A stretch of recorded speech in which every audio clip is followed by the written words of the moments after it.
This is a love story. On September 21st, 2021, I began driving in a loop around the US, from California through 29 state lines with psilocybin mushrooms in my suitcase. I went on this 5-month road trip to prove something personal, spiritual, romantic, ideological, political, patriotic. It was a simple mission: hit the road until I either die in a fiery auto accident or cure my depression. I wasn't quite sure what it was, but I was seeking something I couldn't find in the Golden State and Golden Village of La Jolla or Santa Barbara.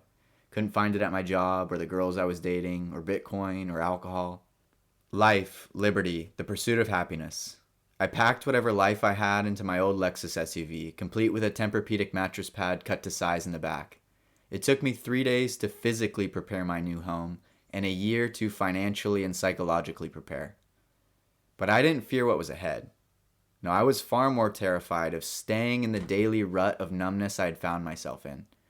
So my brilliant plan was to escape and drive as far as one could possibly drive in America for as long as it took to feel different, to feel something.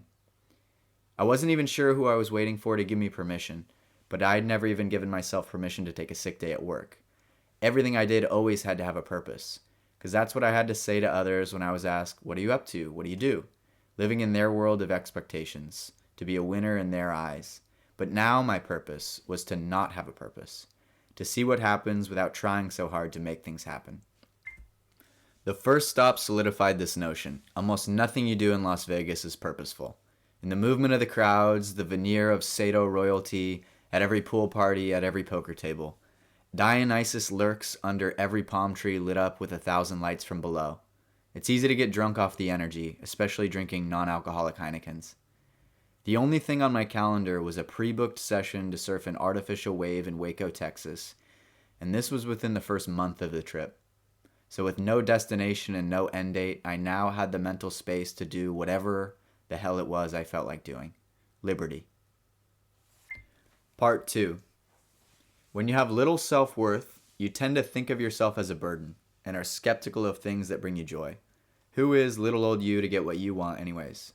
And so you narrow your world, turn your eyes away from beautiful things that are unattainable in your current sorry state, and shut off access to your own painful feelings and therefore the words you speak. And at different points in my life when I felt good about myself, the right words to speak seem to be directly in front of me and I can effortlessly select them. At other times I felt blind and am reaching for the right words in the dark. But in the last year before this road trip, I felt like I had none of the right words at all. This was protective. The right words are risky. And why risk losing a job or a friend or a girl when you aren't sure enough of yourself to get a new one? But now here, in a country of endless strangers, I could walk up to anyone and see what words I could find. I wanted to try opening up my filter, like how I was as a charismatic little kid that would say anything to anyone, protected by my own innocence. Here, I was protected from my own embarrassment by the fact I could drive away at any time. So I ventured through the desert, mountains, city to city, poker room to poker room, making progress and finding new words. I looked at the people I said the words to and noticed I didn't seem to be a burden on them at all. I wasn't quite Leonardo DiCaprio, but it felt like progress. Some friends from college in Santa Barbara wound up on the East Coast chasing future careers or future wives. I had absolutely no desire for either at the moment, and 2 months into living out of my car, it was a stark contrast in lifestyle for us to interact. I was playing jazz, and they were playing some sort of corporate pop music.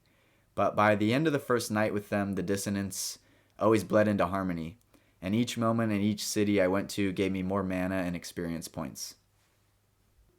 And by 3 months in, I felt like a level 100 road tripper. I was good at my routine. Get into town, find a casino and play poker.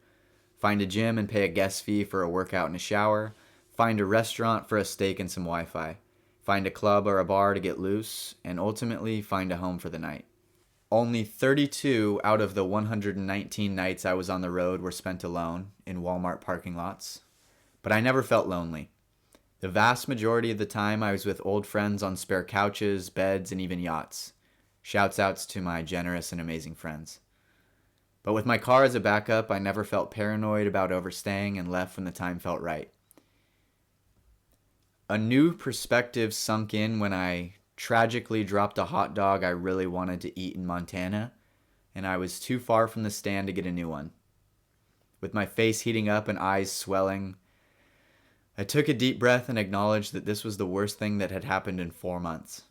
I was tragically hot dogless, but at the same time I felt lucky and hungry. I wiped away tears in my car mirror, and the face looking back at me had an unrecognizable shine. It was a real smile, which had been damn near impossible to produce in the last year, and it was now back on its own terms. Part 3. But we are never entitled to happiness, only its pursuit. I began my return to the Golden State with new experiences, new friends, new words, new Instagram followers, and new confidence. But now every mile back west made me more uneasy. I thought about the girl who I had previously relied on to give me my sense of self-worth, and I thought about the city that she lived in that I was now heading towards, her home, her city. And I was starting to get pulled back into the nostalgic, overly serious mood that plagued me before and made me want to escape in the first place. I arrived in San Francisco with a mix of nostalgia, lust, excitement, disgust, regret, longing, grief, loneliness, anger, and several other unnamed emotions mixing around in my heart, gut, and reproductive organs. She felt like the final boss. Against all the odds, I'd saved my magic mushrooms, waiting for the right moment. They were called the Golden Teacher for a good reason, I imagined, and if they had something to teach, it seemed I had something to learn. So the mushrooms grabbed my phone and made dinner plans with her. And there she sat at the table in front of me, and I tried to look at her like all those strangers I encountered on the road in the 5 months before, but I just couldn't. Her demeanor didn't seem bothered by the same regrets I knew intimately after our breakup. I'd been so confused about them for so long, I wasn't sure if my feelings were real. But when I sat with her, I got a sense of dread because I knew they were. I think too much, I thought. The dinner ended abruptly and the hug goodbye lasted far too long. So I walked to my car and my mushroom teacher allowed many tears to flow, and I gathered some of my new words and texted her. She didn't respond, and I knew she wouldn't, but at this time I didn't spiral into thinking I was still a burden. They were still my words, and not her or anybody else could take them from me now. When I left San Francisco, I got the sense that she became just a bit more like another stranger on the road. Life. I didn't escape real life by quitting my job and hitting the road, I entered it. I replaced the feelings I was getting from the external, through alcohol, Instagram, Bitcoin, having a hot ex-girlfriend. I replaced those feelings with the feelings of honor, contentment, and occasional joy you get from making your own decisions. This is a love story.